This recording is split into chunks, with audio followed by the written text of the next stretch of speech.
Hi. Hi, Bomiado. Hi. Hi, how are you? How are you today? Sorry, I was just trying to figure out. You're here first. Truly, you're here first. Oh, there are three people watching us. Hi. Who are those who are joining me on this live? Please leave a comment, share, thumbs up. Please, let's talk. I'm doing great. Thank you. I'm happy to hear you're doing great. Merry Christmas in advance. Merry Christmas in advance and a happy new year. Merry Christmas in advance. What special dish are you making for Christmas? I want to come over. What special dish are you making for Christmas? Someone should invite me for Christmas, though. This girl does not have Christmas plans. I beg. Let me say it public now on SL. Somebody should invite me for Christmas. I beg.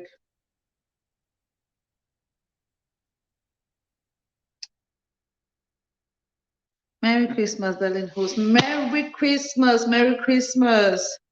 I hope that this December is treating you well. Please, if you're coming in, leave a comment. Let me know you're here. So I give you a shout out. I welcome you to this live. How is everyone doing? You guys don't mind my face. I'm just coming back from work. And as I was driving back from work, I was just thinking about this thing. I was talking to some of my friends yesterday in the US. She posted a video. She posted a video that said, "Oh, how you feel in your 30s, like with waist pain, like somebody who is in your 60s." And we're talking about this issue of, especially for some of us who travel abroad, work, work, work, work. So I was like, okay, let me bring here, let's talk. We are getting to the new year. How can we better as a people, especially those abroad, have a healthy work-life balance, like a healthy one? How can we have a healthy work-life balance? Because this, even me, like honestly, I took today off work. I'm trying to call in tomorrow sick, trying to call Sunday, I'm not coming. Just because I feel like at the end of the way, by the time we get to the end of the year, everyone is tired, a lot of burnout, emotional burnout, physical burnout. But should that be the case? How can we have a healthy work balance? Because these things are real. This my friend was complaining of waist pain, and she's not the only one. And she's a nurse. A lot of people, we are running after this dollar, but a lot of things in our lives are not working. Families are breaking up because there is no healthy work-life balance. Some people are just after the money, money, money, money, money, and we are forgetting the things which are important, like the welfare of our husbands, the kids, the home, the family dinner, game time together, outings. It's like it's bad. Like it's hard. Some people are even working on Christmas, working on New Year, and your children are spending Christmas and New Year by themselves, or they push them to one of their relatives. Oh, go to your auntie, go spend Christmas or New Year, just because they want to work. It's important to make the money. Yes, we know there are bills, but how can we have a healthy work-life balance where we are striving, we are succeeding, we are prosperous in every sphere? Because it doesn't make sense if you're prosperous financially and then your home is breaking, your children are home by themselves, feeling lonely, seeking solace and seeking love from things that are not good, that destroys them in the long run. We have seen rich people's children, we have seen people who have money, your children become recalcitrant because there was no love. The money was there, they give them all the best life, the best trips, the best vacation. We have seen women or men. We have seen women. This mostly happens to women. Men have money. They will just drop the money. They will just come wire money in your account and they leave. They are never there present. We have seen women left their marriage or cheated because of things like this. I remember even one time, um, Duncan William was sharing his story on his first divorce, and he said he talked about the fact that one thing that made him his first marriage, that one thing that made the first marriage to go down the drain was because he was a young preacher at the time. He just knew his life was preaching. He would just pack his bag, leave, go preach. By the time he's coming back, the next bag is packed. He's leaving just for missionary work. He thought that was all about his life. He did not understand that His family was his first ministry. He would just drop money and he felt like, oh, as long as there's money, there's food in the house, there's a roof over his wife's head, she should be fine. And I feel like it's the same thing that most of us are. Hi, Rita, the hustler. Hi, sweetie. Thank you for coming. How are you? We're talking about work-life balance. We are getting to the new year. A lot of people are burned out. I'm tired. Even on this YT street, trust me, many people are burned out on the hustle on the street.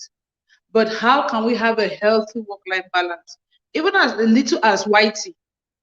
Sometimes we are on SL, looking for bananas, looking for WH. And by the time you know it, you haven't cooked for your husband, you haven't cooked for your children, laundry is not done, the whole day you have been on your phone. Maybe your head is aching, or you wake up, Whitey have dropped like 15, and you're angry. It just spoils your day. How can we have a healthy work-life balance? That's the discussion. How can we have a healthy work-life balance? What are some of the things that we can do to have a healthy work-life balance? I believe that to be a successful person, it means you're striving in every sphere of your life. You're happy above all. The things that matter to you are together, like your home, your sanity, your happiness, the joy, the energy around you is positive. But how can we strike that balance? That's the discussion. Please, you guys, we are busy looking for bananas and it is not though. It is not. Rita, it is not. The hustle is real. It is not. Sometimes I catch myself even at work. I'm not doing what I'm supposed to do at work. I'm on somebody SL trying to catch or trying to hustle for banana. These are real things, honestly. Oh, thank you. Thank you, Rita. Thank you. Thank you, sweetheart. These are real issues. Sometimes you are even lying on your bed, you say, okay, you want to sleep. You see somebody come on SL. You are busy on SL looking for who to connect with. That's time you will be sleeping. That's time your brain, your body needs some rest. But the cares of life, the hustles of life will not allow your brain settle and just have that rest. And all those things have impact on us. Honestly, it has impact on our environment. So my question is, let's discuss how can we have a healthy work-life balance in every sphere, even on YT. How can we have a healthy work-life balance? I've seen big people on LT who sometimes take break. Sometimes they have talked about the stress. I mean, big ones who have attained the numbers, who are making the money, even the money that is coming is not equivalent, or it doesn't bring the peace, the sanity that they want. They still live healthy, and they go, some for therapy, some for rest, which is important. It's a lesson that even we younger ones, we should learn that as much as we hustle, there is still always room, there is still always a way that we have to do to be able to strike a balance, to have a healthy life. You don't want to hustle all the money, all the dollar, all the naira, all the CFA. Then tomorrow you are not in a good mental state, you're not in a good health state to be able to enjoy that money or enjoy your children. Like this, my friends, they are all young. They are young nurses in America, but we know how long the hours for nurses are and how hectic nursing can be. Let's not be fooled by all this. Oh, there's money, oh, but the money, you don't just go to the hospital and pick the money. You work for the money. Like you work your back for the money. I'm bursting here. Even if you wake up, you check whether bananas. I'm telling you, like it's not even. I feel like sometimes I feel guilty. I feel like I've put Whitey before God. I get up in the morning. The first thing I pick is my phone and I'm checking Whitey. I'm like, no, but the first thing you should be doing is praying to God rather than checking Whitey.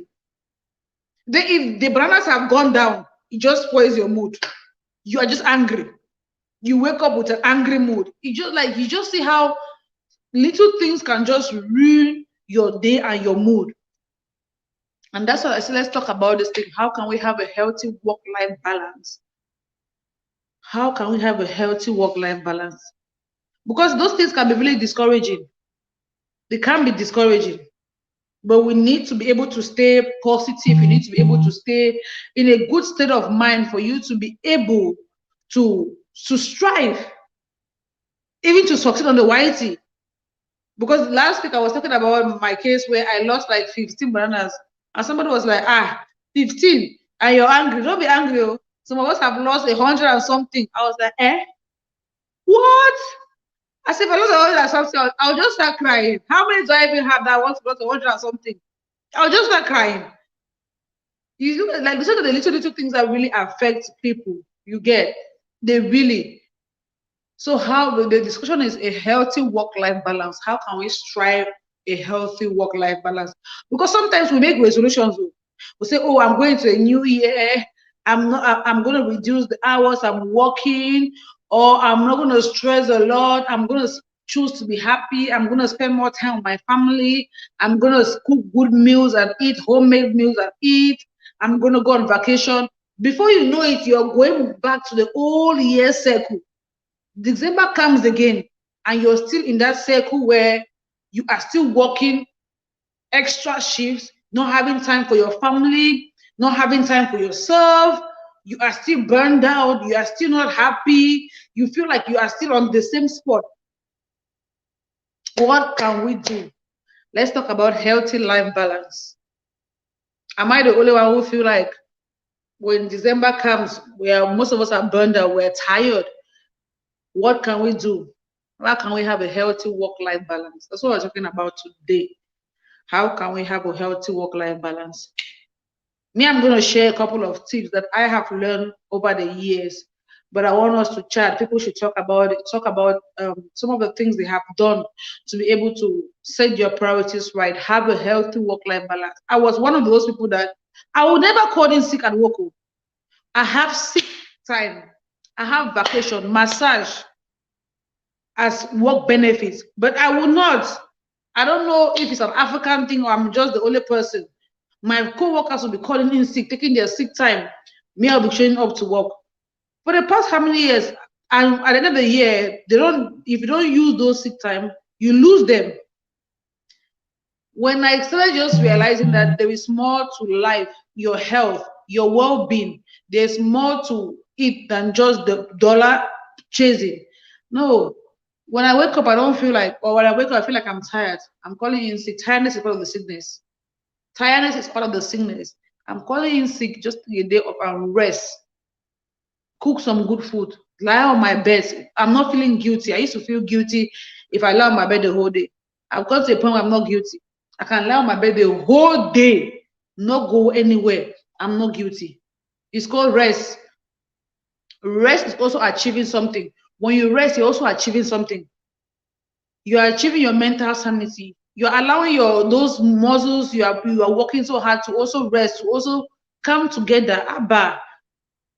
Human being is not machine. Every machine, you use a blender for too long, the engine will burn, you will get heated and it will burn out.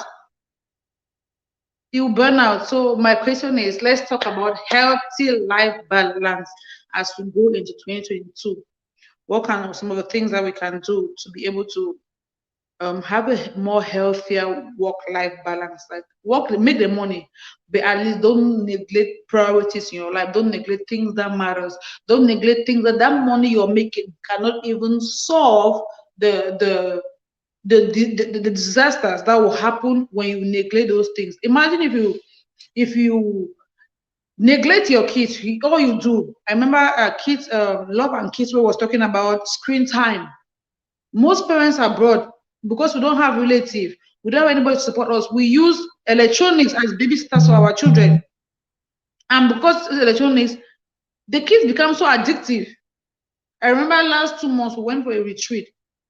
And at the retreat, it's a 3-day retreat. They have to take everybody's phone. That 3 days, you are not with your phone. Like it's literally time for just yourself and God. They take your phone from you. There was this little girl. She started crying. She said she cannot live without her phone. I was like, her mom was in the retreat. There were people in the retreat, but this little girl will not. She was like 14. She will not give her phone. She said she has never stayed a day without her phone. She cannot live without her phone. It was not small crying. I was like, it's just phone, oh. But you don't blame the child. Even the mom said it when she came to Canada. She's a single mom. She had her child. She had to go to school. So she was using the phone to babysit her child. And now the child is addicted to her phone. That retreat, that was the first time that child stayed for 3 days straight without her phone. I don't know, she was grateful. That was something that was broken from her life, screen addiction. And that's what some of us do. Some of us, we use electronics. We feel like, oh, we want to work the money. This is Christmas. You go and buy your children fancy toys, fancy gadgets. We're buying them now, iPads, laptops, new phones for Christmas, just to please them, to appease them, and to make ourselves feel good for missing out on maybe your games, your life, your schoolwork. But is that a solution? Is that a solution in the long run? It could be temporary. You could get away with that guilt that, okay, at least I bought them a gadget, they are happy. But in the long run, is that a solution? Is that a solution? Let's talk about this thing. Is that a solution? Healthy work-life balance. Let's talk about it. What are you doing, or what are you planning to do? I feel like I had a change of perspective on my work life. When COVID hit, I used to have 2 jobs. When COVID hit, and in the human field in Canada, they said, oh, you could not work in 2 jobs because they were trying to avoid the spread of COVID from workplace to workplace. And I was like, oh my God, how am I going to survive? I'm used to 2 jobs, 2 income. Oh, my bills, my family back home, blah, blah, blah. I was worried about all these things. But trust me, those 6 months came debt-free. I am debt-free up to today. We made it through. Sometimes we will not understand the power that we have to be able to manage as human beings until we're in a place where we actually need to manage, or we actually need to sit down, look at our financial status, and just cut down on certain things. Sometimes we'll not understand. Because I used to wonder, I'm like, we used to have our parents when we're back home. They used to be there in our lives, like be present. We had parents who were they didn't have much. They didn't have much money, but they were very present in our lives. And we had homes that they didn't have money, but there was so much love. There was so much unity. There was so much contentment. There was so much joy. The kids were flourishing. Marriages were flourishing with the little they had. What is happening to us in our own generation? What is happening to us in our own generation?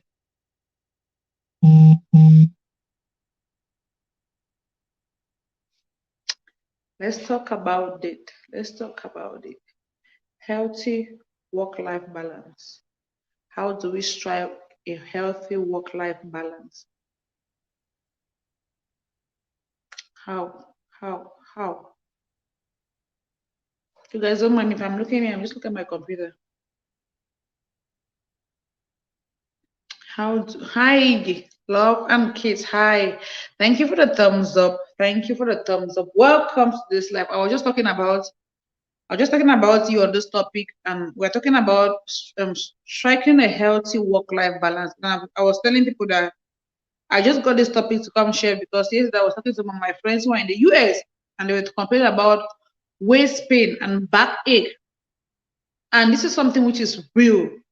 It is real, especially in the nursing field, the human field. And then we see a lot of cases where marriages are broken in North America. And when we look at it, they always say, oh, working class women, working class women. Is it now a bad thing for a woman to work? Or is it that we are not capable to strike a healthy work-life balance that brings joy to the home, that brings contentment? Are we putting dollar now above things that really matter, like our health, our family? Like how can, because this is the end of the year. Most people, I cannot even like I see it today. I took today off. I'm tired. I feel like I'm not the only one feeling this. We're having this conversation. Most people feel that burnout. But is that supposed to be the case? How can we strive a healthy work-life balance? And I was talking about the fact that sometimes even we are conscious of these things. We feel guilty. That's why during Christmas we buy our children new gadgets, new phones. We use those things as appeasement.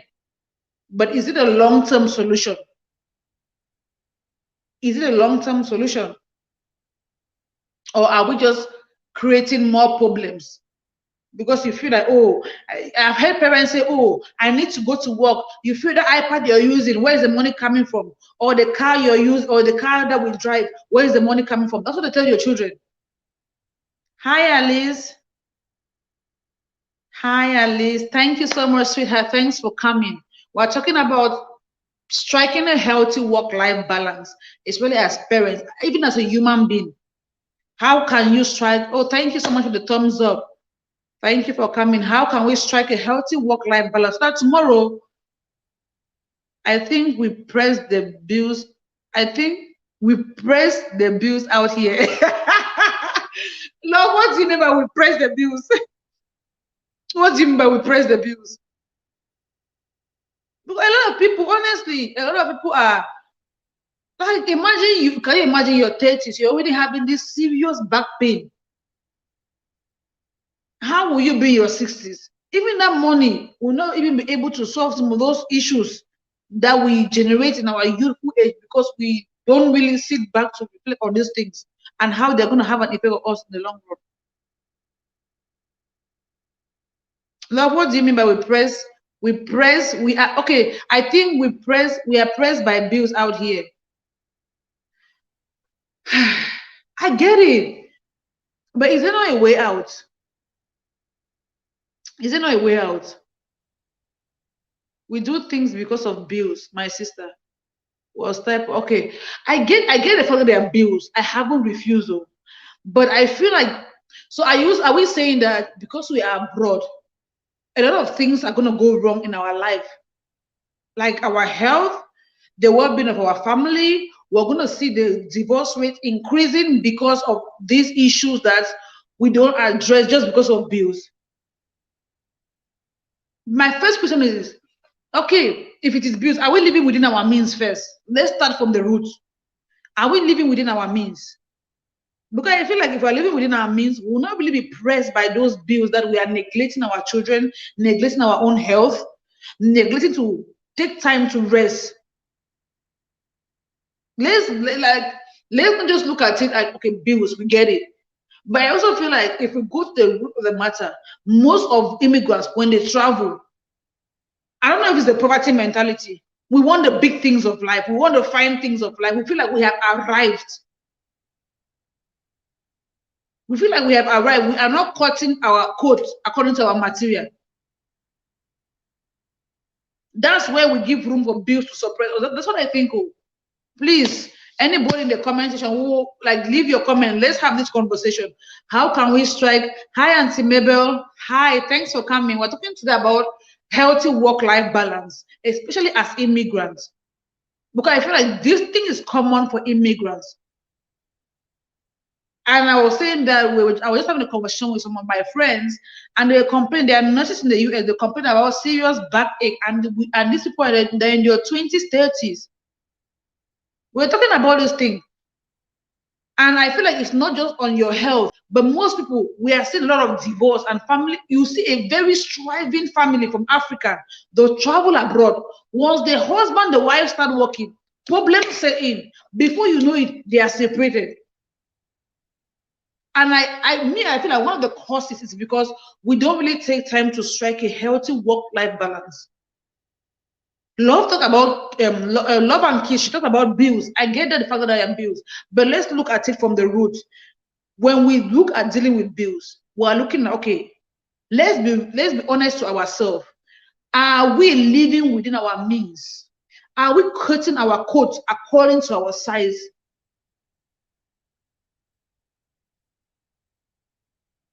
And remember, that's okay. That's okay. That's okay. It's very understandable. Because sometimes the very bills we are complaining about, there are things that we took upon ourselves. There are loads that we carried upon ourselves, which are heavier than us.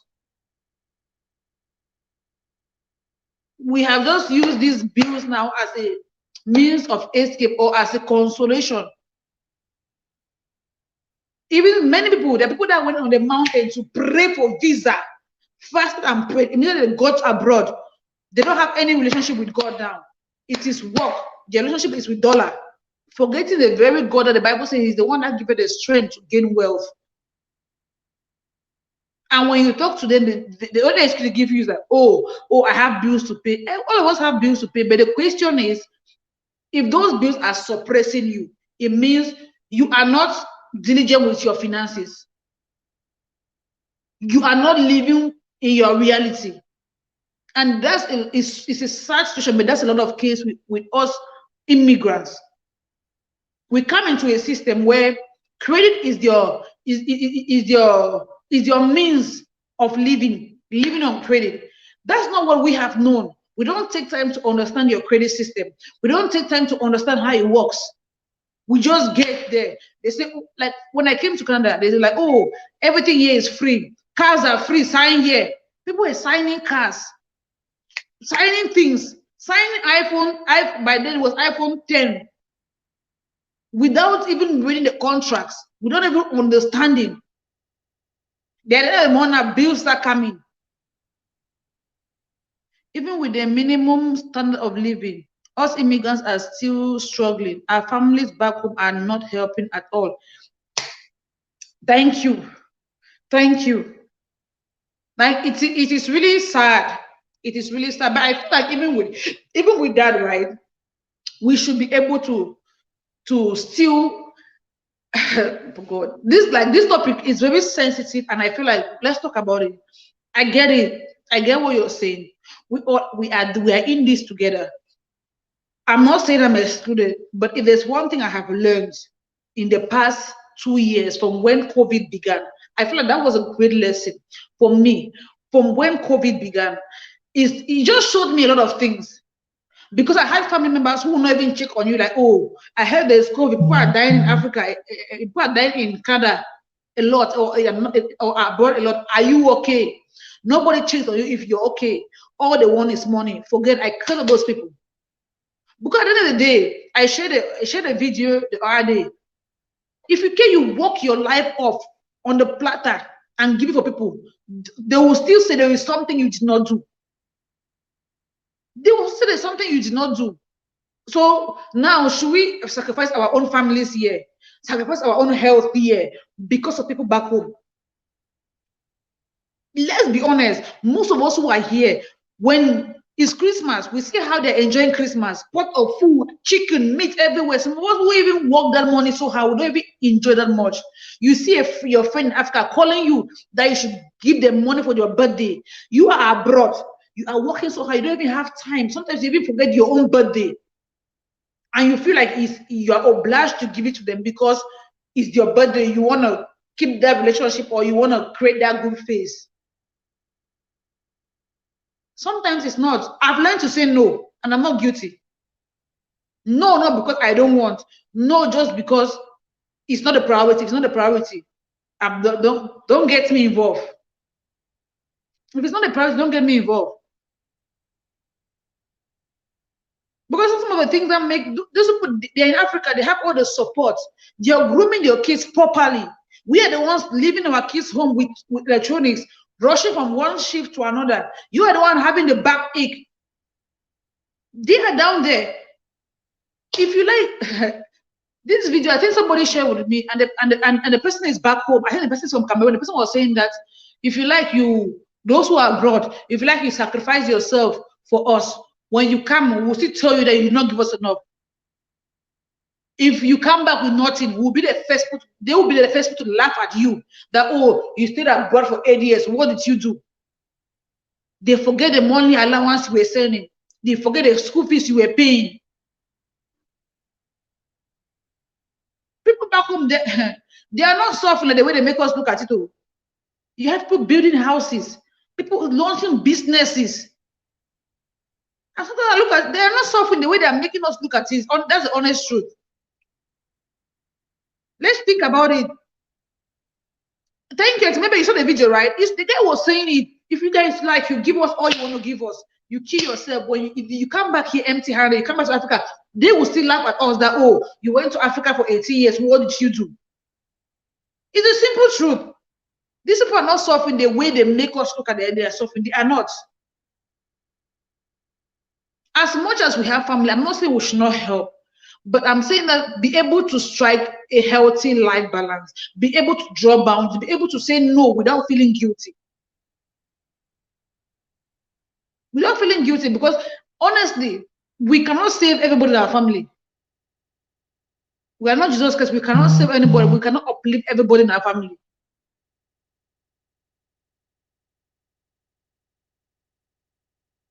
Imagine you being abroad. You're working so hard for your family back home, working so hard, but your own kids don't have time for you. Your own kids, they're not feeling your love, but you're extending. Charity begins at home. You're extending love to people in Africa, but in your own home, your husband, you don't see your husband, or your husband doesn't see you. Your kids don't see you. Which one is a priority? Tomorrow, we have seen cases where people sacrifice for your brother's children. Tomorrow, they are not there. Nobody stood for their own children. Nobody. Some of those brothers will even come and take the little property you have, or that you send the money back home for them to buy for you. They will seize it from your wife or from your husband or from your children, and your children will be thrown on the streets. Let's talk about this healthy life balance. Let's be honest.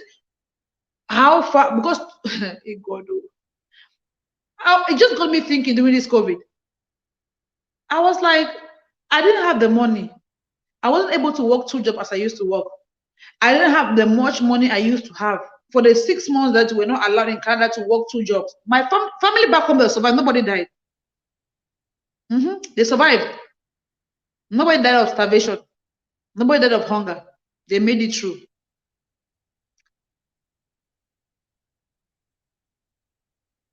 Sometimes we're just killing ourselves. We're just worried about. We just take a lot upon ourselves because of this pressure that we are brought. But let's look at the consequences on our health, on our families. Those people back home, they don't have money. They might not have dollars as we have, but they have your family. They have peace. They have some level of joy and contentment that we don't have. If they drink your Gary, they're there sleeping by the husbands, cuddling with your children. They're happy. They attend your children's school activities. They walk your children to school. But we are here because of work. Quarrel. Your children feel unloved. Your husband don't see you. Your wife don't see you. Divorce, yeah, left, right, and center. At the end of the day, we are the ones with the opportunity, but we're the most broken ones. We are the most sick ones. How many people have we heard back home? They say, oh, cervical, blah, blah, vertebra, blah. You don't hear those things back home. It's our brother, we hear those things because of our lifestyle. Is the new year coming? Let's talk about it. How do we want to strike a healthy work-life balance? How do you still want to make the money, but have time for the things that matter? Have time for your health. Have time for your children. I feel like if they say you're prosperous, it's because you blossom all around. It's not about the money you have.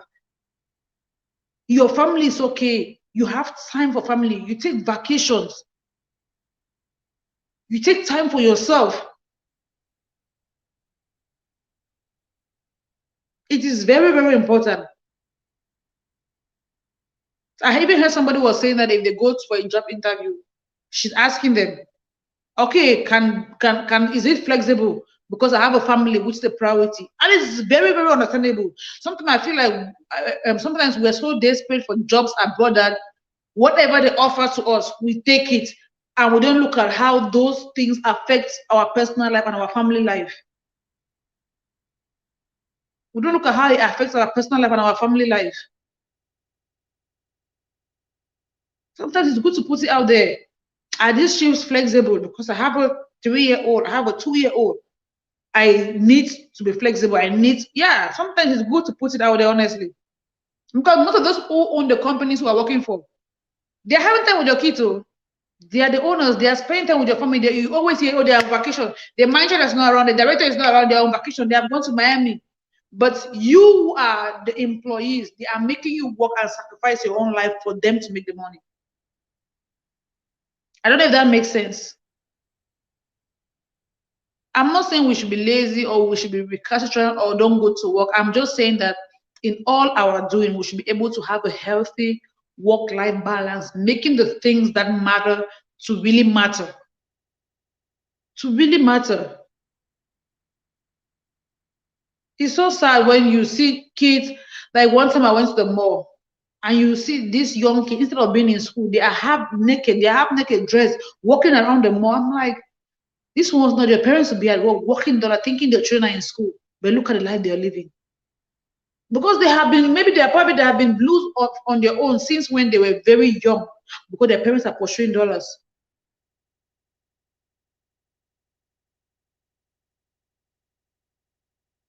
And we are the ones who have made those back home to feel like, oh, when you travel, when you enter the plane, from the plane, there's back of money waiting for you to collect and send to them. I think that we are the ones who enable them or make them feel that way. And then they become entitled. Then we have this sense of guilt that, oh, we have to meet your needs. Have you ever thought about it? If we're not there tomorrow, God forbid, those people will still survive. They will still survive.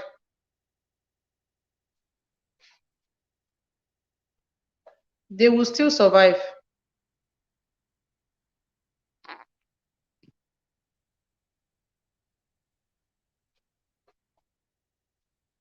So, going to this new year, let me put a link. How can we strike a healthy work-life balance? That's the topic. Let's talk about it. How can we really strike a healthy work-life balance?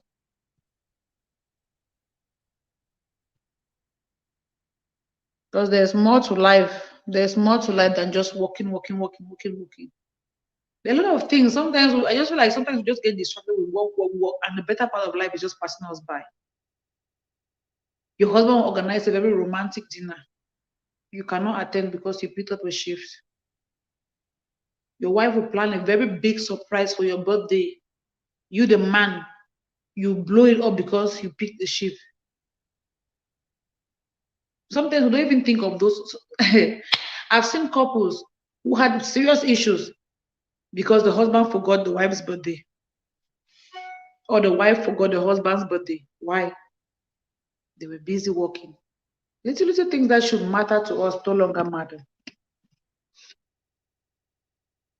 And the simple truth is that even the work that we are sacrificing all those important things in our life for, if something happens to us in that job, it takes them a second to replace us. Hi, Rayma. Hi, sweetheart. Welcome to today's live. Hi. We're talking about healthy work-life balance. It takes them a second to replace you in that job. They'll not even look at all the sacrifice you have put in. I saw a video of a lady who she just went to work and she got the sack letter. And she was so mad. She was making a video. She was like, oh, on Saturday, you guys even called me. I left my children. I came here to pick up extra shift and cover because there was nobody to cover.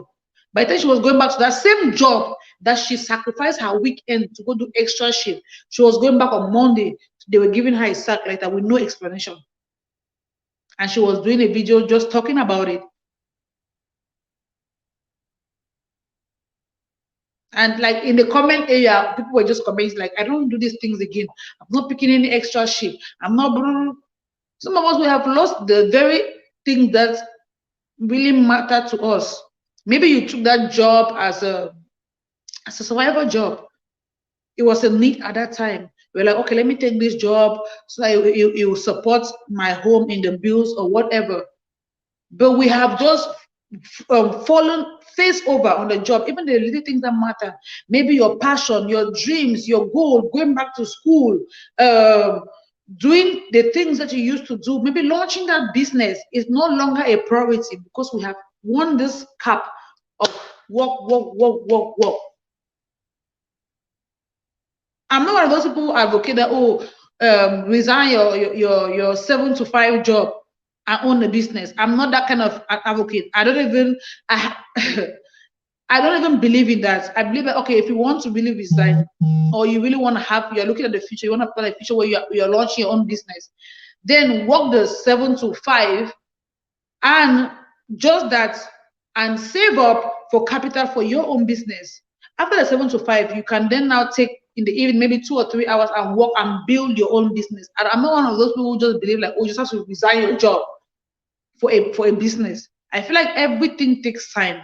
So be gradual, be gentle to yourself. Do your 6, whether it's 7 to 5. Do your 7 to 5 while saving and doing little research after your 7 to 5 to build up the dream job that you want, or to build a future that you want. But you need all the most important thing is striking a healthy work-life balance. So that your life is not falling apart. So that you don't have money in your account, but that money cannot solve your children's mental state. That money cannot solve the lack of love that your children feel. That money cannot restore your marriage.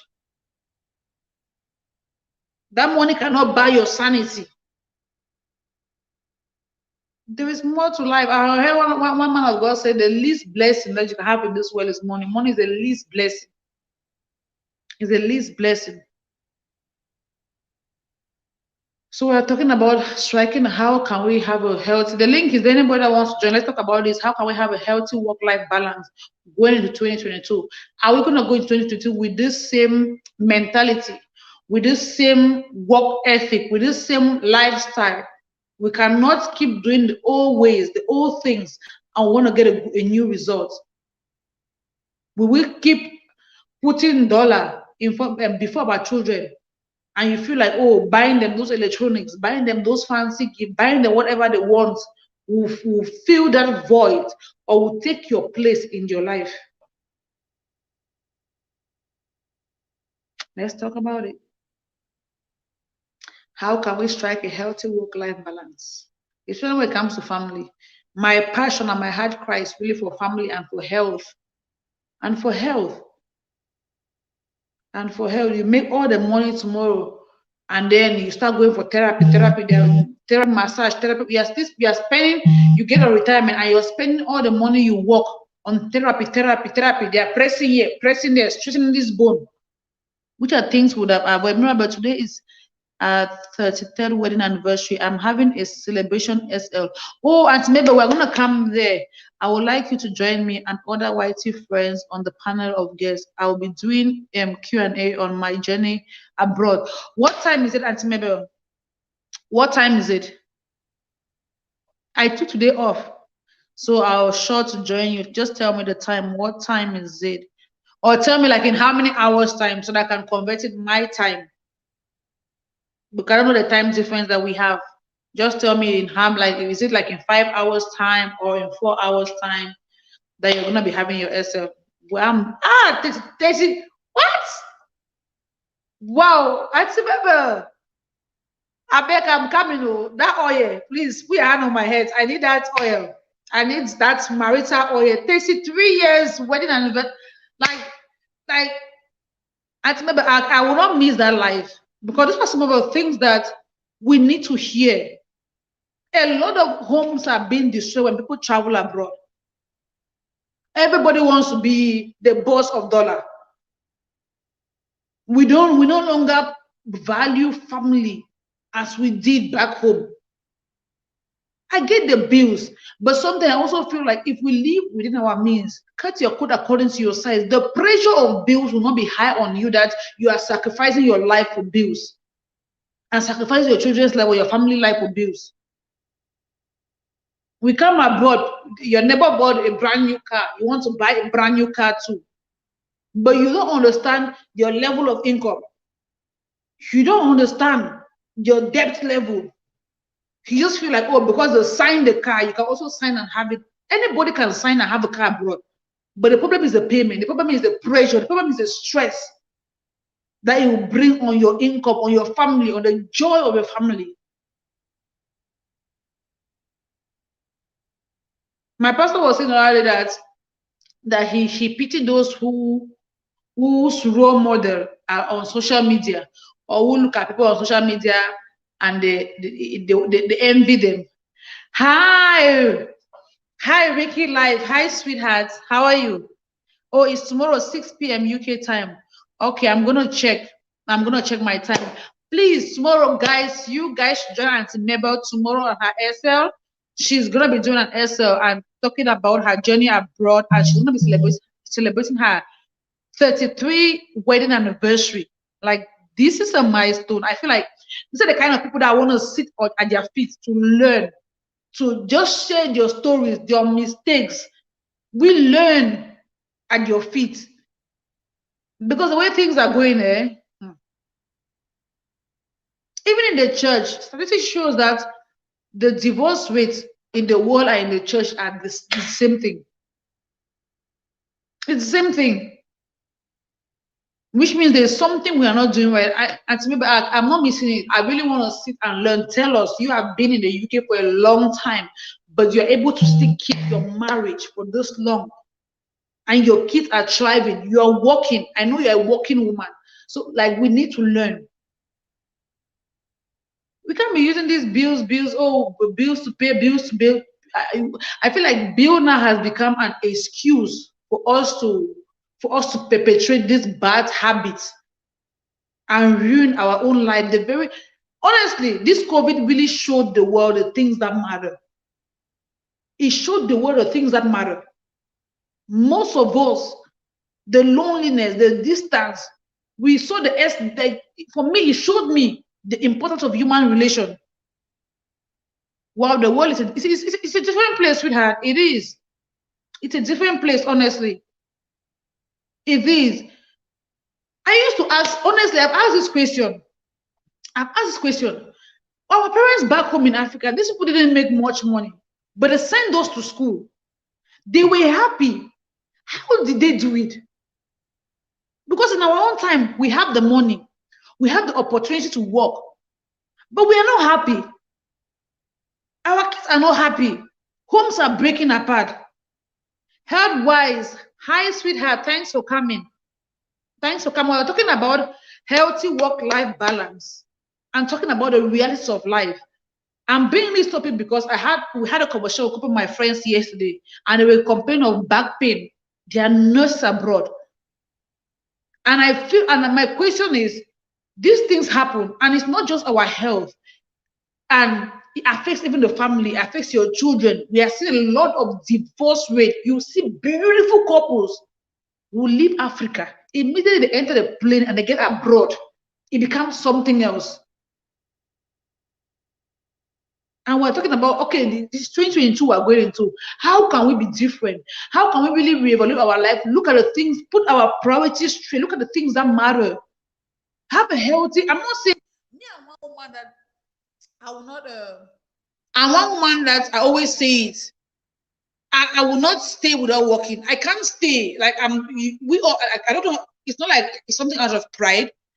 We all know how active most African women are. We are very handy. We always want to be doing something. That's just me. I always believe that a woman, it doesn't matter how small you make, it's good to have your own little financial security. But now the question is, how far is too far? How far can we go to get that financial security, to be comfortable financially without destroying the very things that matter to us, like your health, like your children's sanity, like your family unit? It's Christmas. Most people are buying gadgets now, iPhone 12, iPhone Pro for your kids. I feel like most of us, we do those things because we want to compensate those kids for the time that we have not been there for them. It's okay, but in the long run, it's gonna have the effect is gonna be triple. Kids are, if you see kids on the street on drugs, it's because their parents are not there. The ones who are watching pornography and doing online dating, or being victims of pedophiles, is because parents are not there. So how can we strive? Have a wholesome, the link is there. Anybody that wants to join and let's talk about it, you should have a wholesome life balance. I feel like when they say you are successful, when you turn around and look at your children, they are doing great. When you turn around and look at your husband, you guys are in a good place. When you turn around and look at your finances, at least they are not in the worst, you're not in the negative. You're at least in a good place. I'm not saying you have the world money, but at least you're in a good place. You have a roof over your head. You can have meals a day. That's a wealthy person. That's a rich person for me. That's my definition of somebody who is rich, honestly. Because what's the essence of all the money if you're going to be spending that money? Hi, Irene. Hi, Irene. What's the essence of all the money if you're going to be spending that money dealing with your children in psychiatric homes? Or you're going to be spending that money hiring lawyers to fight child custody battle or divorce cases? Like, what's the essence of the money? You're going to be spending that money for operations, back operations, or therapies, or things like that. It's how come? Because these things, I feel like when it's December, most of us feel tired. We feel like we are burned out. We write New Year resolutions. Oh, I'm going to be more intentional about my family. I'm going to be there for my kids. I'm going to attend your sport activities, your school activities. Some kids get bitter. Some kids are not happy with your parents. You see your child who was this bubbling, playful child just become so subtle, so quiet, and you're wondering what is happening. Maybe it's that hurt. They had a soccer game. Every other child's parent was there, but you were not there. And they feel abandoned, they feel rejected. I've heard a child say, oh, he feels so much. This child is just 6, but the parents are fighting every day, and the child feels guilty. It's like, oh, I think before I was born, my parents were in a good place, but since I was born, they keep fighting. Maybe it's because of me that they are fighting. The child feels like she is the cause of the parents' marital issue. Can you imagine that child growing up with that guilt? Mentally, they're already ruined. They feel like they're not supposed to be here. Those are kids. If we're not careful, they're going to be suicidal because they feel like committing suicide is going to be what will solve the family issue. I'm going to read some comments.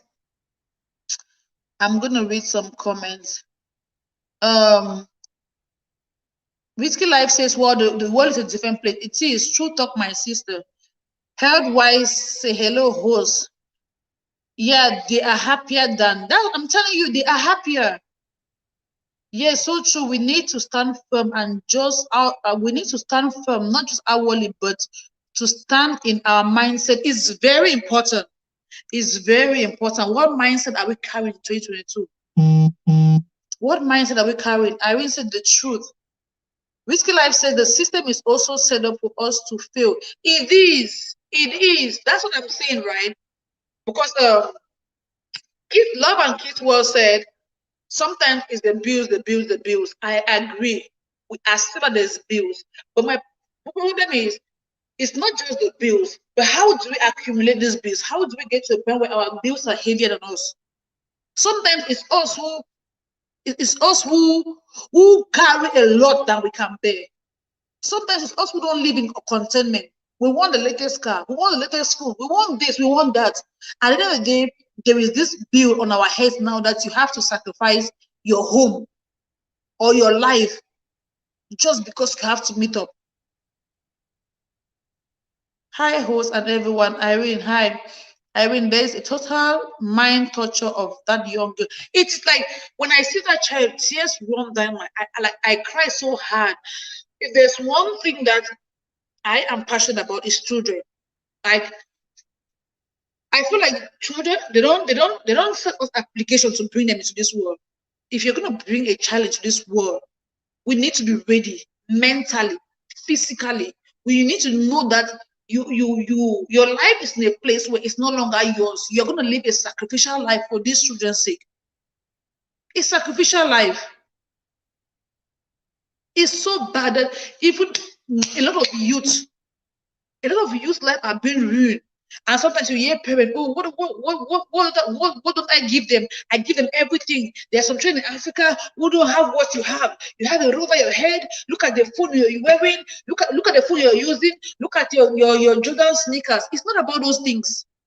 We compare them to children in Africa who don't have food, who don't have food, who don't have clothes. It's not about those things. Those children in Africa, they might not have clothes, but they have love, which is the greatest. Even the Bible says that love is the greatest. They have your parents' attention. There is family unity. They still cook and they eat all of them in one bowl. That's their own bonding time. That's their own time where they can share things going on in your life with your parents. They are very open.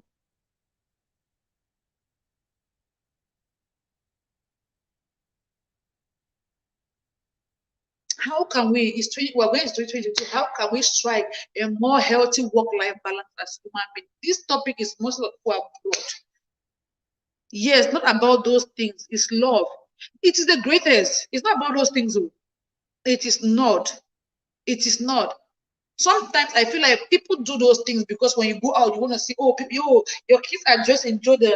You are wearing Gucci. Oh, you are wearing Louis Vuitton. Yeah, we look flashy outwardly, but inwardly we are broken. Our children are broken. Their marriage is not working. But we have all these brand things to cover up outwardly. I remember this issue of bills. There was a time that I made up my mind. I'm like, there are a lot of things that I'm not going to put my signature to take on debt in this abroad I am. When I came to Canada, the school, the director of the school that brought me, she was like, oh, everything here is free. Just sign here. And that's how we sign our lives away. The first thing I signed was an iPhone. I think it was an iPhone 8. I signed an iPhone 8. I was a student. I wasn't allowed to work fully. It was just 20 hours a week. I am not from a wealthy family that, oh, when I was coming to Canada, my parents gave me one bag or one big account of money. I had to struggle, pay my fees. Like struggling to pay fees, pay rent, and paying phone bill wasn't easy. There was a time where I couldn't pay my phone bill. Like for almost a year, I didn't have a number. You could only get to me through WhatsApp. I'm not ashamed of my story. Those are my scars. Those are my story. That's where God brought me from. I always share it. It's not a bed of roses. You get. When I finally got a job, okay, no. There was somebody who got operated. They operated a woman's knee. So she was looking for like a in-house caregiver to stay with her for that 2 weeks when she was recovering. So I offered to go, at least she was paying cash, right? It was in our church. I offered to go help. I offered to go stay with her in her house for 2 weeks. And one person, it doesn't matter how small or tattered my house is. I love my house. I love my bed. But because I was a student, I was desperate, needed money. I offered to go help that lady for that 2 weeks because she had a knee surgery. And she paid me, I think, $1,000 something or $2,000. So I'm like, okay, let me clear up my phone debt and see what I can do with myself. I went to this phone company. Behold, they told me, oh, because of breach of contract, you have to pay blah blah blah. We accumulated B. You have to pay $700 and something. I had used this phone for like a couple of months. I had paid my phone bill for a couple of months. These people were still charging me $700. The market price of this phone, it was iPhone 8 or 6 then in 2014. The market value of this phone wasn't even up to $700. That was what opened my mind to all this sign here, all these contracts you sign about things. I became so careful about contracts. From that day, I used that money. Can you imagine that hard-earned money? I paid for that phone. I paid and I cleared that phone contract. From that day, if I have $100, I'm going to buy a phone for $100, even if it's Toronto. I don't care what people say. Abi is not calling for. He's not receiving call. That's the most important. As God kept blessing me, when that one gets bad, that one gets bad, God must have increased me. Then the next time I'm going to buy another phone for $200, $300. That was how I grew. But most often I feel like this depth of a thing. Oh my God. There's noise somewhere outside my house. I'm gonna read some comments. Yes, it's not about those things from risky life. It's not about those things. It's about love. Some kids are doing what they do now because of the absence of parents in their life all the time. Mates, thank you. Some kids even have connection with their mates more than they have with your parents, which is sad. I love this conversation more More people need to sit down and talk this through. Yeah, let's share. If anybody wants to come, the link is there. If anybody wants to come as a guest, let's talk about this thing. We cannot go into 2022 with this same mindset, with this same mentality. I was having a conversation with one of my co-workers today. She just finished her nursing. She's an RN nurse. She works in the hospital. She was a social worker before. Then she switched into nursing. She works in the hospital now, and then she works in the social field. This lady, she has her husband with her 2 young children.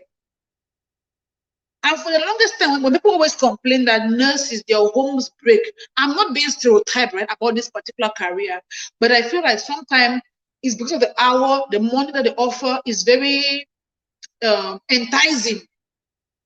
And women, because it's mostly women who are in the nursing field, we women, we fall for it.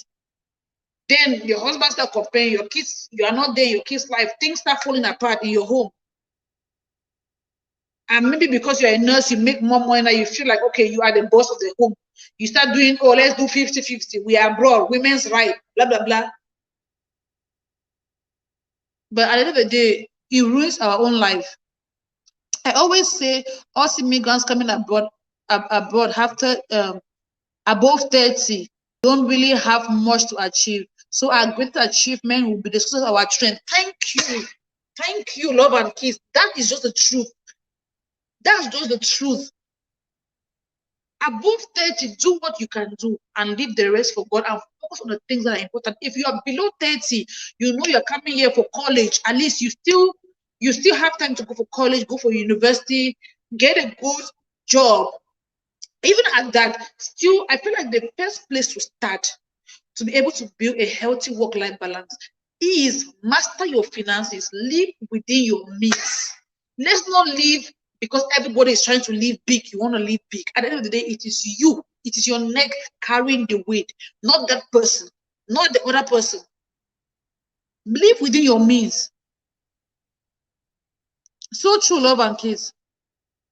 Hi, sweet Lily Rose. Hi, sweet Lily Rose. Thanks for coming. We're talking about healthy work-life balance, striking a healthy work-life balance, especially as immigrants. Putting those things which are important. How do we strike a healthy work-life balance?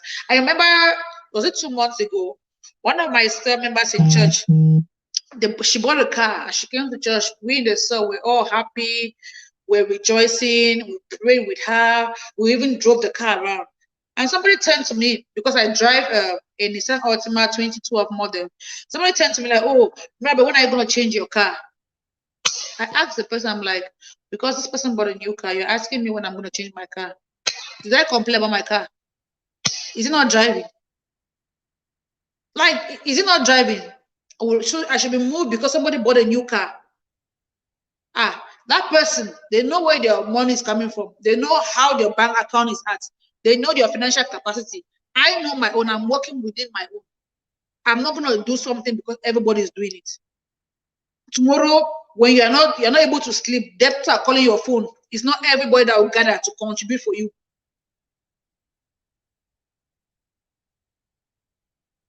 Oh, thank you, sweet Lily. I really appreciate. Thank you, sweetheart. I really, really do appreciate. Thank you. We understand. Too much competition among us immigrants. Too much competition. Let's understand, this is a system. We haven't been in this system before. Even for those who had families abroad, they will not tell you everything about abroad. Remember, even those in Africa who are asking you money, they don't understand how the system abroad works. So we should not even fall for the pressure. Do what you can do with those those who are back home within your means. Be able to say no without feeling guilty, because you know where you stand. You know the sacrifice you're putting. You know your financial capacity. I will see my friends back home. They're in a bar parlor. Their table is dark with beer bottles, wine, whiskey, and they're calling me, oh, Mirabel, send us money. Sorry, I'm not doing it. My money is hard earned. It's my sweat and blood. I'm not going to do that. Oh, I don't have money for rent, but you have money. You are back home. You have money to go drink. Tell me about the business. Tell me about something you want to do to better your life. My last two lives, I was talking about empowering people back home, teaching them how to fish instead of giving them fish all the time. That's where I am now, and that's one of the ways for you to also have some room for yourself, to also have some space for yourself, is by empowering others, not always just giving them because you want to give. Not there's a term in social work, it's called guilt parenting. Guilt parenting is you say yes to your children for everything they want because you feel guilty for something, maybe not because you're not there in your life, or because you feel like if you say no, then they will throw a tantrum, then you're a bad parent. No. Even God, who is our Father in heaven, God sometimes says no to us. It's not because he's bad. It's because he knows that the things we are requesting for is not good, or they will not serve us. Even the Bible says, wealth to a fool would destroy that fool. Means wealth, money to a fool would destroy the fool.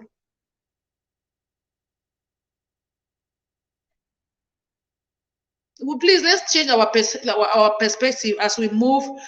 Oh, it's your girl, Susan. It's your girl, Susan. It's your girl, Susan. How are you, sweetheart? How are you? We're talking about healthy work-life balance, how to strike a healthy work-life balance, especially as immigrants or as just as a human being. Just as a human being, how do you strike a healthy work-life balance? What are some of the things that you have practiced all over the what are some of the things you have practiced over the years which have helped you strike a healthy work balance, that have placed you in a place where you are more happier, your kids are striving. You might not have a bank account full, but you are contented, you are happy, your stress level is reduced.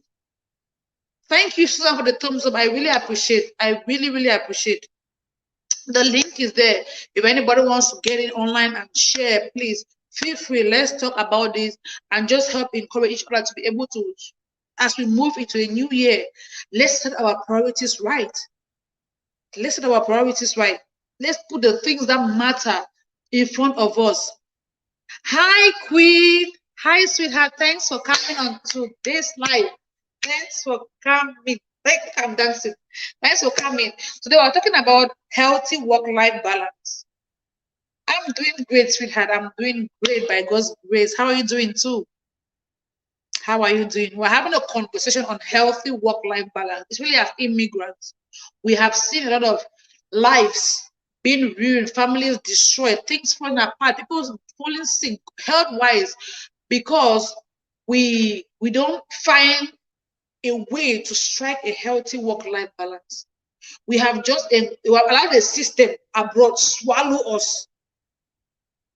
We have allowed the system swallow us. The indebtedness system, the bill system, the dollar system, and the system swallows us. A lot of things are falling apart.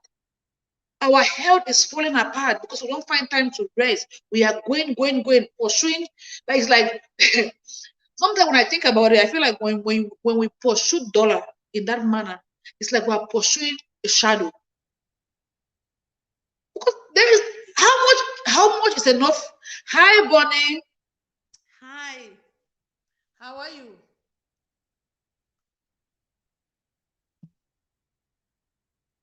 How much is enough money? The money is never enough. Let's talk about it. How much is enough money? How much do we want to have to say, okay, it's time for me to pause? Maybe reduce some of my hours, give up one of my jobs to be able to be there in my kids' life, to be able to create time for my family, to be able to go on vacation. How much is enough? How much is enough?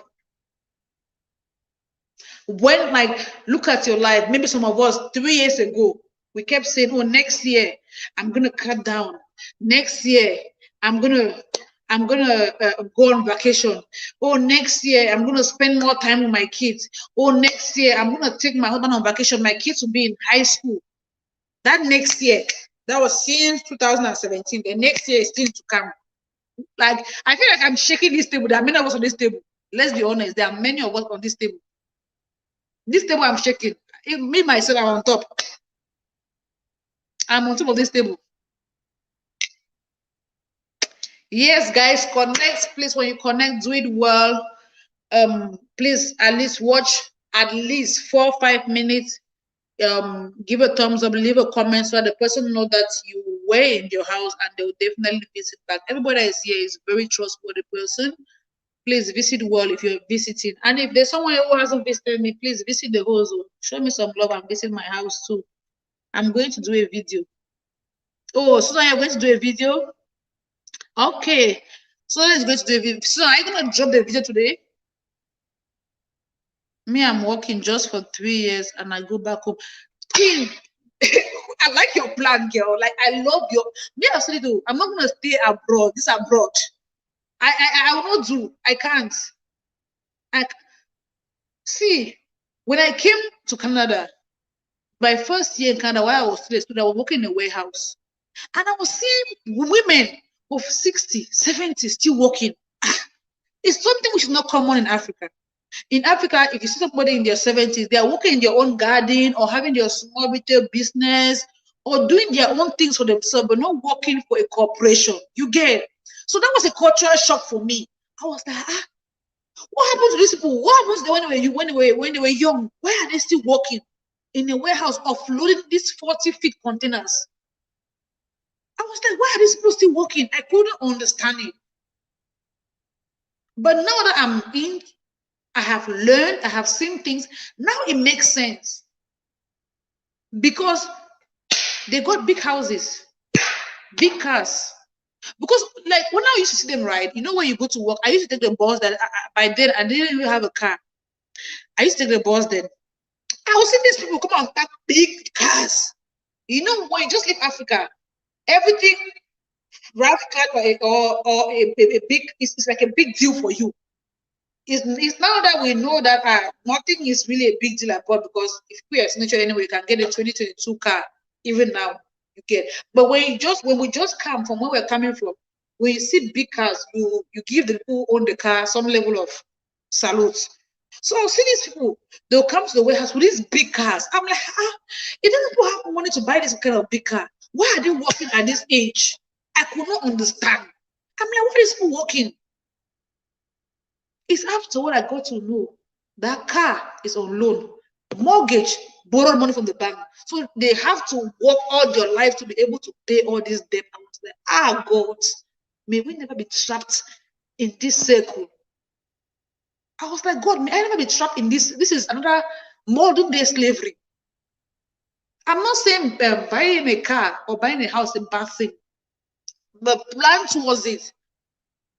Work and plan towards it and buy a house and a car within your means that will not put that financial constraint on you. Even if you're having a mortgage, at least it's a reasonable mortgage that you know there is a plan, there is a way that you can easily pay it. It's not suffocate. People are buying big houses, but they cannot even sleep in the house. They're out there working night, morning, afternoon to pay for a house that you don't stay in.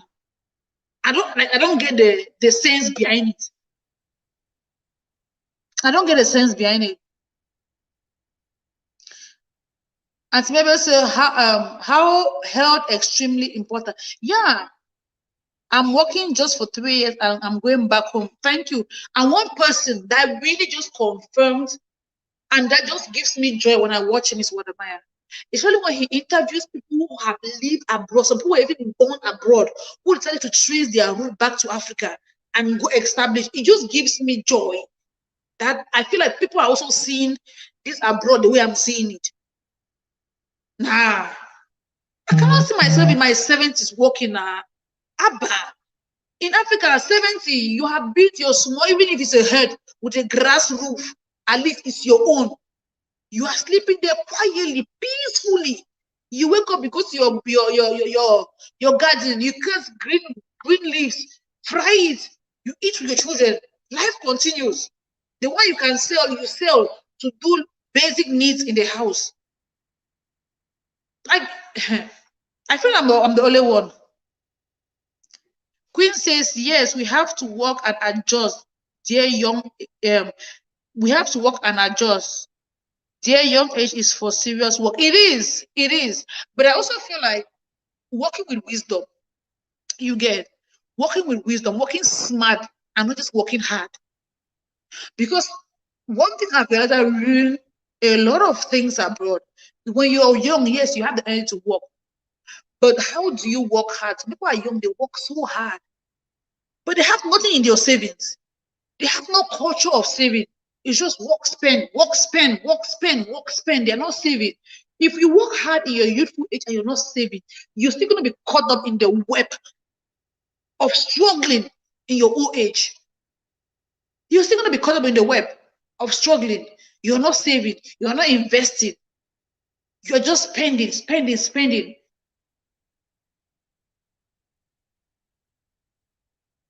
I learned something from one financial advisor. He said, your expenditure should be the money you have left after your saving. You don't save after you have spent. You will never save. You spend after you have saved. So let's say, okay, like he gave me a good example. He said, okay, let's say you're making $3,000 a month, right? You make up your mind, okay, I'm going to be saving 1,500 a month. So what you have to spend is 1,500. Because you have to spend that 1,500, then you're going to learn to live within that means. You're going to look for accommodation, transport, feeding that will fit within that 1,500. But if you say you're going to spend before you save, what is in your mind? Oh, I have 3,000. Then you go rent a flat of 2,000. You go take a car on lease.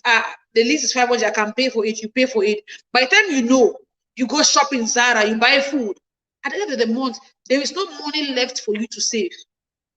Sometimes you are still living struggling, even though you're making 3,000. That's why somebody said abroad, it is not even the title or the job you have. There are people abroad who are nurses, who are doctors, but because they are not financially literate, they are not smart with your finances, are still drowning in debt. But there's somebody who will do your basic job. Their normal 8 hours, go spend time with your family, but they have a good financial plan and they are striving, they are doing better. They are not driving the fancy cars, but they are happy. They are saving and they're investing for the children's future. It's not how much you make. It's how well you can manage what you make that makes the difference. It's not how much you make. Oh, Susan says she has more than one channel. Oh, really, Susan? That's nice. Queen says, that's why I don't admire people's things, the way people are suffering. I'm telling you, the way people are suffering, like, that's the truth. Even the Bible says, godliness with contentment is great gain. Don't admire anybody's thing. You see people flashing outside, driving big cars. But inwardly, the way they're suffering, forget. Nobody tells you that one. Oh. Nobody comes to social media to show you that one. That's the reality. People are suffering. Forget all the flashy car, the Gucci, the Louis Vuitton. Because of the credit system, a lot of people are drowning in debt. Susan says soon visit with you all. Definitely, Susan is visiting everybody who visited her. Please, let's keep connecting. Let's keep sharing. Let's keep inviting people over. Let's talk about this thing and connect so that we can be able to build a better community. So that we can be able to strive as people. Because coming abroad is not the end, it's not the end to the means, it's a means to an end. It's what you do abroad, how you live abroad, that will really impact your life. I have one of my friends, she said her elder brother said he's not traveling abroad. That when in the days of our grandparents, the white men used to come to Africa and forcefully take our great grandparents abroad as slaves. But in our own generation, we are the ones looking for money, paying flights to come and do slavery abroad. And to some extent, it's true, depending on how you live your life. These people, somebody just wrote here, your system is set up. If you don't know, you're going to be set up for failure. You're going to be set up for failure. I mean, woefully. It's not even funny. First, if you look at it carefully, your system is not, these people, they are not family oriented. They are not family oriented or community oriented as us Africans. They are not. They don't care. They can marry, divorce, say no to that, I'm a gay, tomorrow I'm a lesbian, tomorrow I want the dogs to sleep with, tomorrow I want the open marriage. They don't really care. But that's not who we are. We know where we come from. We know what matters to us. They don't care. So their system is not built for us. It's like, okay, a good example is like, okay, you go to somebody's house and you are living there. If you have to succeed, you have to look at the doctrine, the culture in that house. Pick what you can gain from there and leave what is not for you there. You get. Don't go and allow people's doctrine, foreign doctrine, swallow you. That's what God was telling. Even the Bible, I feel like if you're a Christian, you are like, even the Bible says all those things. Remember when the children of Israel, they went to Egypt. Even when they went to they were going to the promised land, God told them, don't marry the daughters of the foreigners. Why? Because he knew that if they marry foreigners, those people who worship idol worshippers, they are going to contaminate the true worship of God among the children of Israel. It's the same thing. Sometimes when we go to this land, let's be wise. Let's study the place. Let's pick what can benefit us. Let's pick what can grow us. Yes, the education is good. Pick it.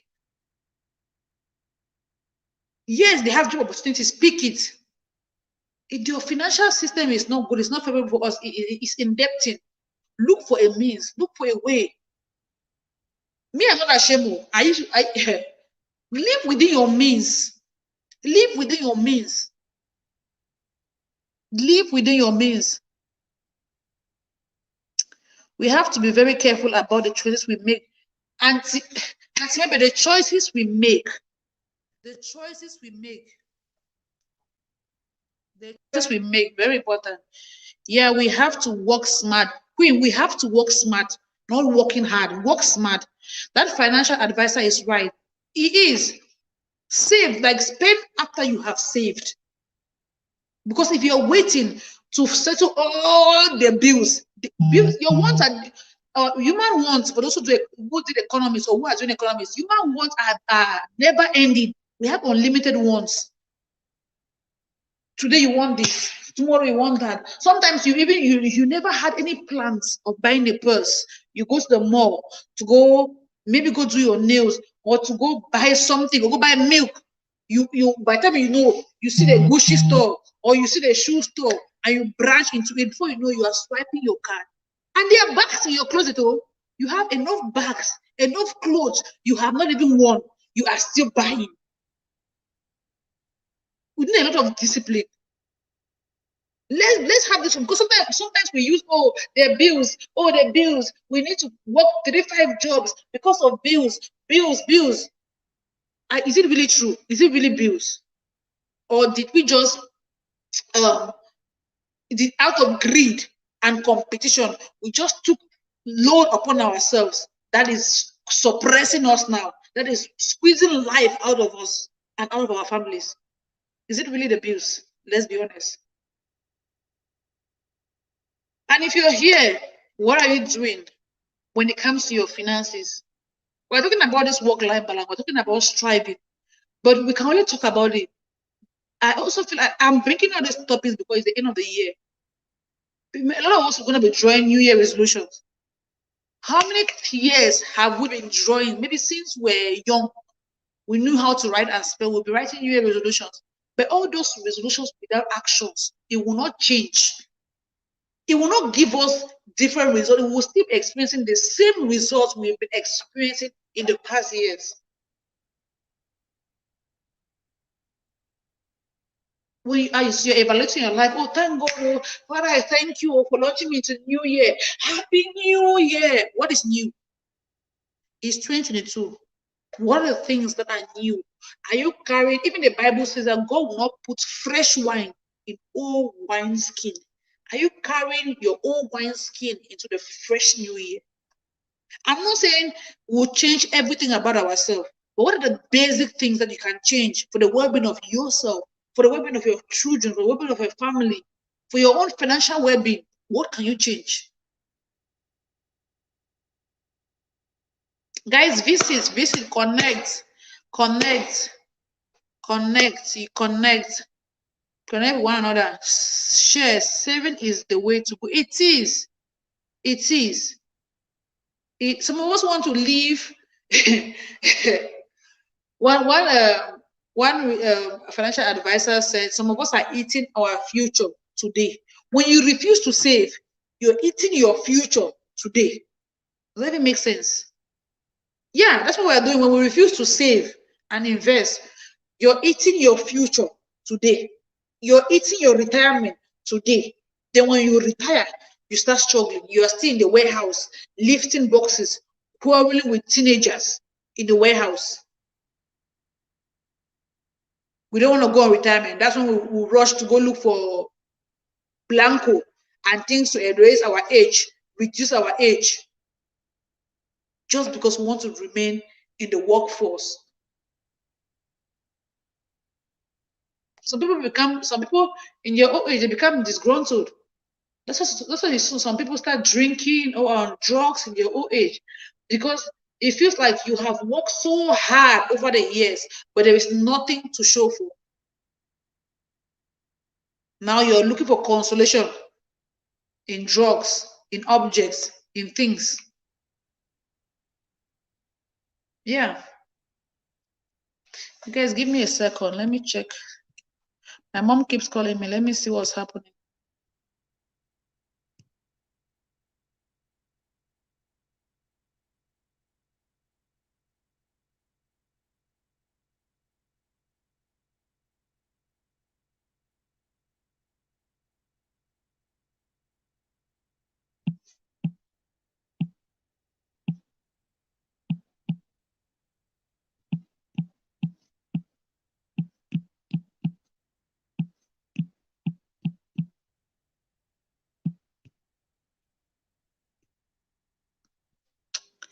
Sorry, guys. I just had to reply to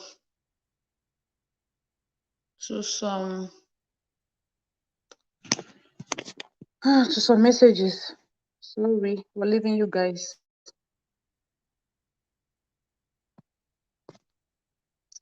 Sorry.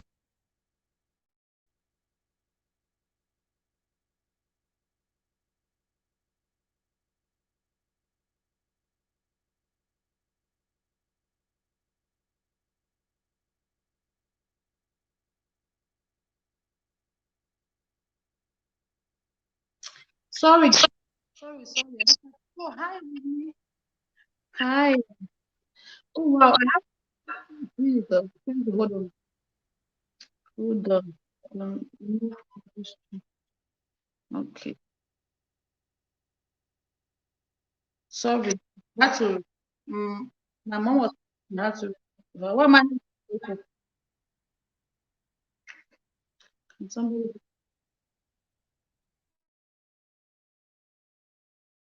Hi. Hi, sweet. Can you hear me?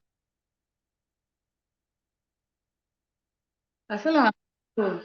I don't know. Like,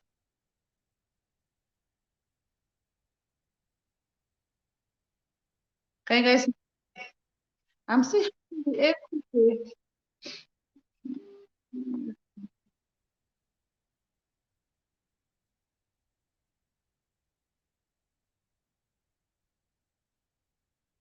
Can you guys? Hi, thanks for coming. Thanks for coming. We're talking about the work-life, healthy work-life balance. I don't know why using this. You guys here?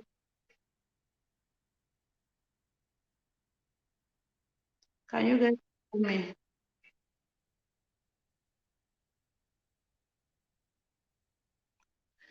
Can you guys hear me?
Are we still in the echo?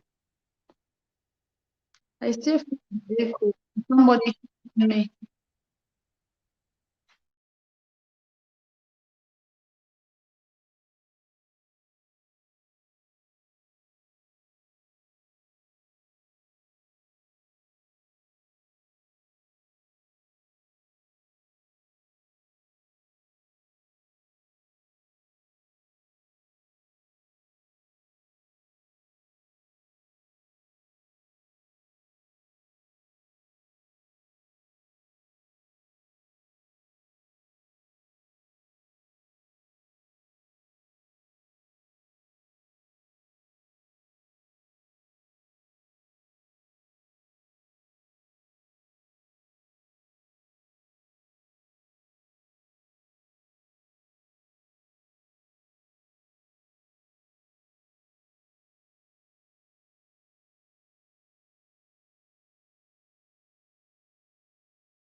It's still there. I know, but it's still there.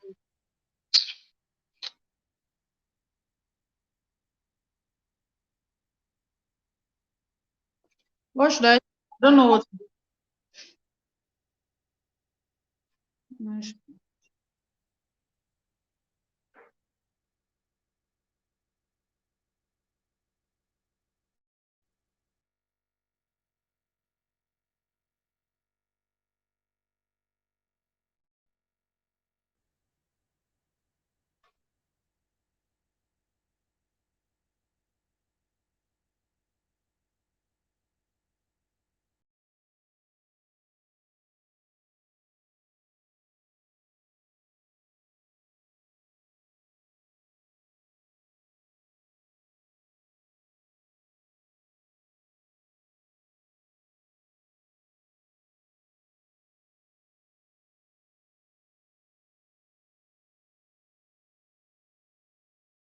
Sorry, guys. Oh, sorry, guys. Somebody called me and the echo now is echoing. I don't know.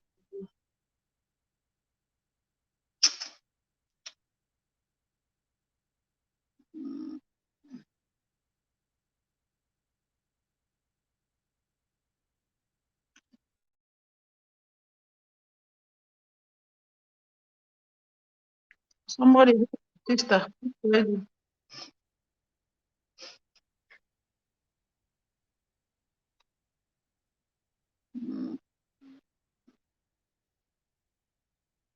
Is it okay?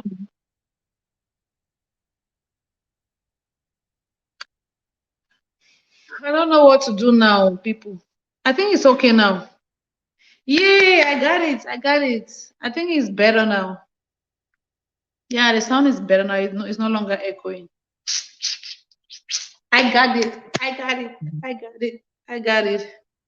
Abba, this live today. Now is my battery that is low. Abba, the devil is a liar. The devil is a liar. The devil is a liar.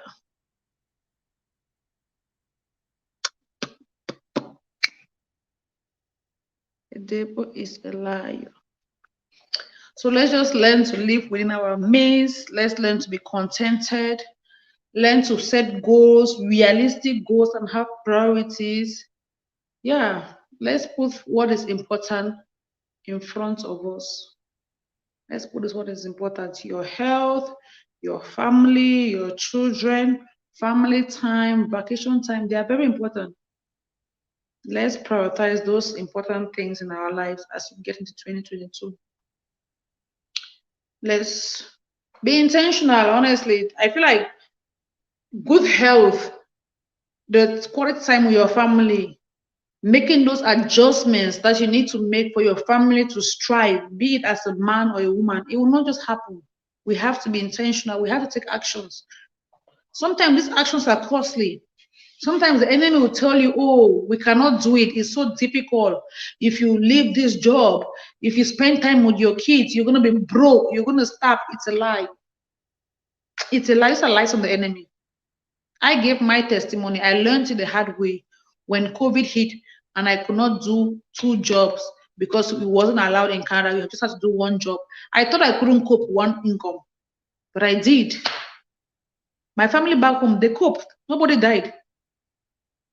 So it just taught me a great lesson that sometimes the things we are afraid of, the things that fear will push us to do, they are not realistic. It's just fear in our minds. In our minds. They are not real. They are not real. Let's be intentional. Let's be intentional. Let's be intentional. Connect with each other in the comment section. Please connect well. Leave a comment. Watch for more than 4 minutes. And then drop them a banana. They will sure return. They will sure return. They will sure return. Yeah. That's what I just let me come here. Let's talk about, because a lot of us abroad, we are really struggling. We are dying inside. We are losing our homes. We are losing our children. We are losing the bond, the family bond that and the communal life that we used to have back home. Yes, because we live in a mixed society, we cannot really enjoy the community life that we used to live back home. But at least let's enjoy the family life. At least let's enjoy the family life. We cannot be losing on both sides. We cannot be losing on both sides. Let's enjoy the family life. Spend time with your children. Spend time with your husband.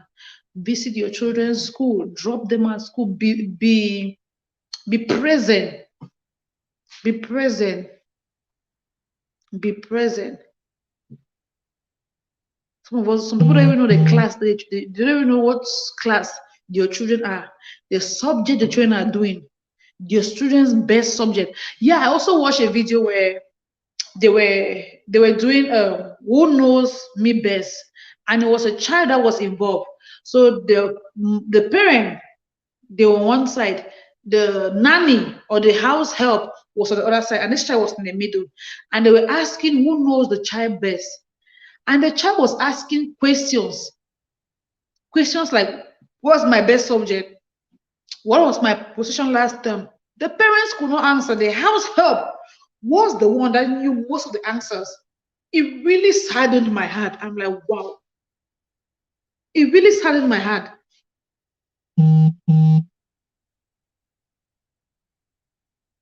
It really saddened my heart, and I was like, wow. So sometimes we should really be present in our children's life. Let's do things that that are meaningful. Let's set a new pace in the new years. Let's set other priorities, things that will make us wholesome, things that will bring joy to our homes, things that will empower our children, things that will make us happier. Be joyful, be contented. Yeah, have a healthy work-life balance. Be able to call in and say, oh, I don't feel too well. I'm going to take this day to rest. That company will not fall. I don't feel too well. I'm going to take this time out for my family. That company will not fall. Oh, my kids have a soccer game. I'm not going to work today. I'm going to go watch my kids play their soccer. It just boosts your children's confidence when they know. It's like it's like when you know that God is with you, you can climb mountains. You can speak to the devil anyhow. You can achieve a lot because you know who is backing you. It's the same thing with our children. When the child knows that, oh, my dad is there, my mom is there, they do great, they do exploit. It just gives them another level of energy. It just gives them another level of confidence. It makes them want to do more. It makes them want to make you, the parent, proud. But sometimes when we are not there in your life, they'll be like, well, nobody acknowledge me. Whether I pass or I play soccer well, or there's nobody watching me. There's nobody to give me a pat on the back so you did well. There's nobody to for me to impress. So they would just live a very reluctant, lazy, not really lazy, just live a very careless life because they feel like there's nobody there for them. But if you're there, trust me, your child want to show you your new skills that they have learned in soccer. They want to put in their best. They want to make you proud. That craft class, they want to design something nice, knowing that, oh, I'm coming back home. It's Christmas. Mom is going to be home. I want to do this beautiful arts in school for my mom, for my dad, for Christmas. But when they know that, oh, Christmas, oh, mom is working. Sunday, oh, mom is working. They will not have that drive because mentally they don't even think about you because they feel like you don't think about them. So while other kids are doing crafts work, arts work, Christmas, give ideas for their parents, your own kids are just numb because they feel like there is no drive. They feel like there is no drive. So let's be there. It's new year coming. Set goals, set goals, set objective, prioritize things which are important. The topic today is having a healthy work-life balance. How can we have a healthy work-life balance? How can we have a healthy work-life balance as people? Especially as immigrants, how can we prioritize the very things that are important to us? Remember, your home is your first ministry. It is your first ministry. And as much as money is important to run a home, I feel like your presence as a parent is more important. Another way to also look at it is your health. How long will you keep going? You're not a robot. You're a human being. You're a human being. Breakouts are real. Depression is real. Burnouts are real. The same money you're pursuing, running over, if you don't take care, is the same money you'll be using the hospital to fix the broken body. Why can't we prevent instead of struggling to cure? There are ways we can prevent by not pushing the body so hard above its limit, by being conscious and taking time to rest. By being conscious and taking time to rest. This is our topic today, is healthy work-life balance, talking about healthy work-life balance as an immigrant. Be conscious. Yeah, somebody talked about family pressure back home. It is real, but set boundaries. Give only what you have. Remember, you are not called to save your whole family. There are just some people you can empower. Some people, God will raise other people to empower them.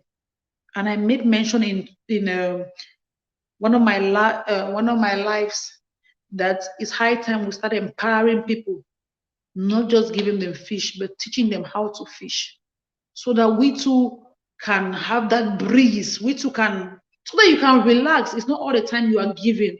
At least they are also established in their own areas and they are striving in their own areas. So you can have time for your own family. You can have time for your life.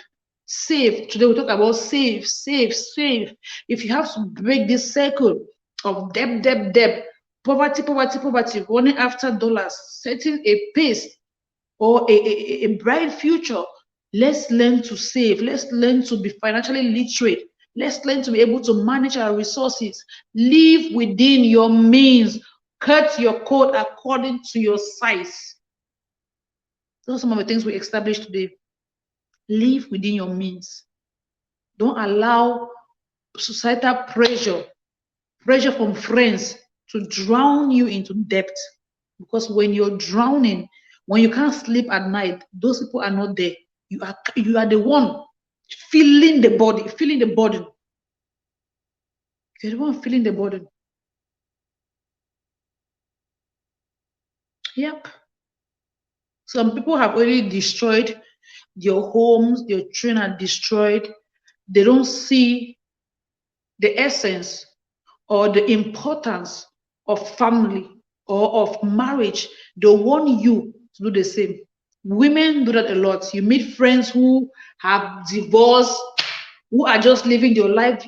They start telling you, oh, why are you listening to your husband? Oh, he says he should not work. How dare him? Oh, yeah, there's human rights. Oh, yeah, women empowerment. I'm like, be careful when you come abroad, who you listen to. Look at their lives. What they have to show for. Where are they at life? Where are they at? Because sometimes the company you keep, they're the ones who will help you ruin your own life because their own life have been ruined. They always say that misery likes company. Broken people are the ones who hurt people, and they always want to be around broken people. So if you're whole, they'll look at you as if you are not sane. And because you're a novice abroad, you look at it like, oh, but these people have been here for 15 years. Let me hear what they have to say. And then you start listening to wrong advice. I think the last live I did, we're talking about a man who left his wife in Nigeria for 11 years because he listened to a wrong advice. Hi, Kiki. Thanks for coming. Hi, sweetheart. How are you? Thanks for coming. Thank you for the thumbs up. I really appreciate. We're talking about healthy work-life balance, especially for us immigrants abroad. It's end of the year. We are heading into a new year. How can we live a healthy work-life balance? Because we have seen people destroy their own health, destroy their homes, ruin your children's life because they are not always there. We are pursuing dollars. And we have established that this money we're even pursuing. If your kids become recalcitrant, they are hooked up on pornography, drugs, that money you were pursuing that you were not there in your life cannot even solve that situation. That money cannot restore the morals. The money cannot even restore your home. The money cannot even restore your health. A lot of people are going through a lot of health issues. And I said I was talking to some of my friends in America who are nurses. They are in their 20s, 30s. They are complaining of serious backaches. How can we? I'm good and you host. I'm doing great. I hope your husband is doing great too. I'm doing great. How can we how can we have a healthy work-life balance moving into 2022? How can we do things differently? And somebody here was commenting saying that, oh, it's because of the system abroad. And I say, yes, it's the system.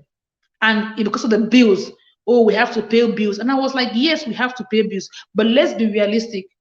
Is it the bills, or is it that we are living above our means and accumulating bills upon ourselves which we don't need?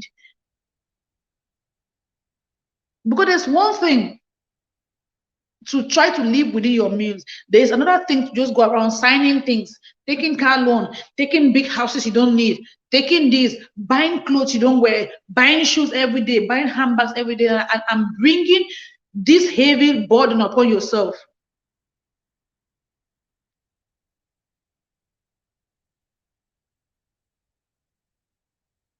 Which one are we doing?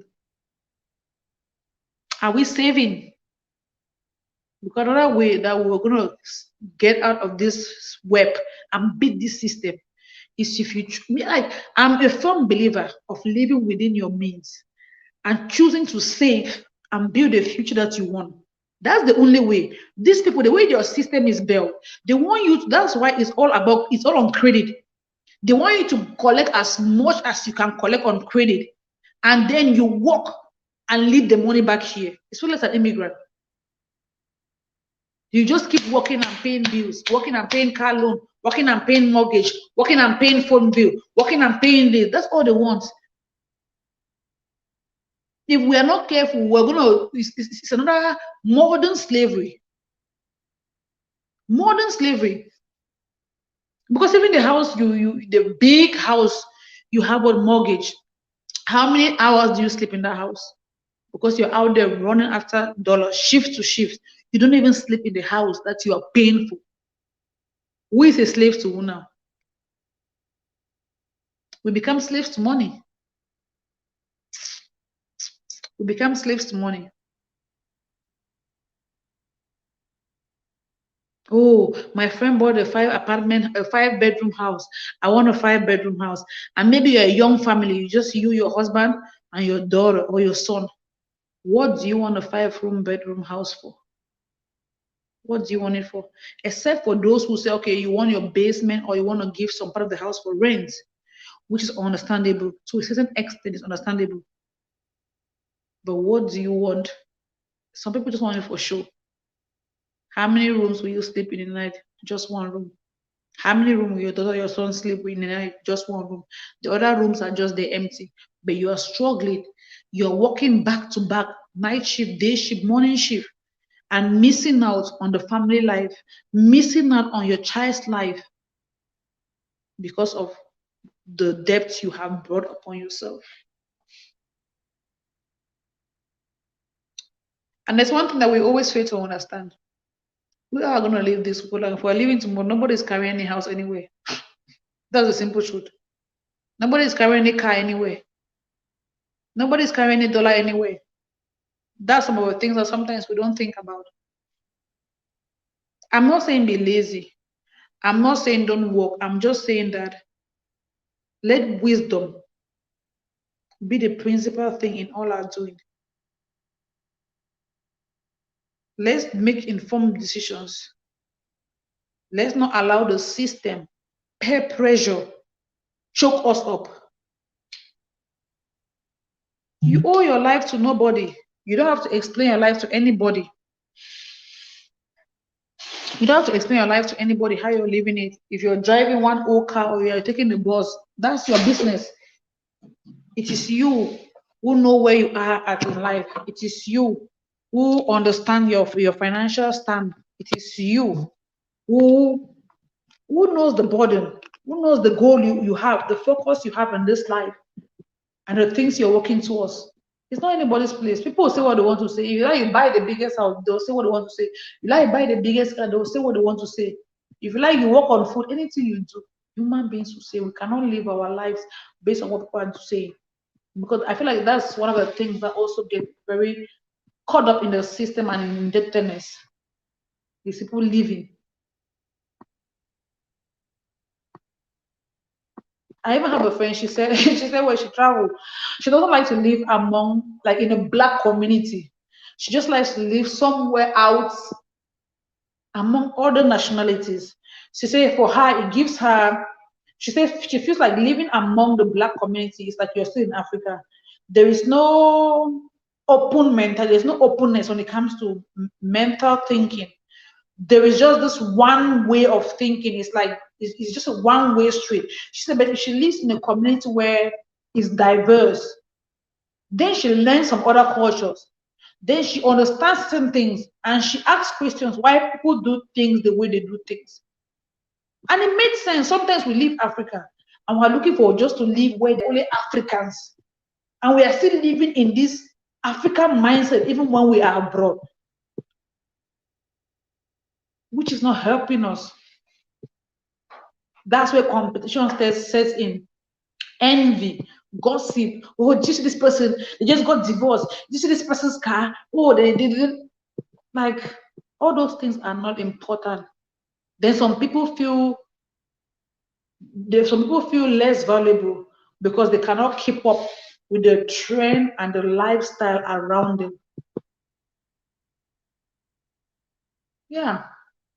Just be careful, just be mindful, all those things, put them in perspective and see where you are. Sometimes change of environment is very important.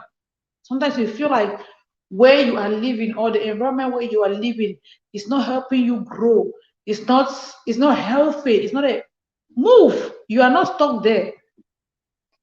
You are not stuck there. Move. They say bad companies corrupt good manners. Sometimes move.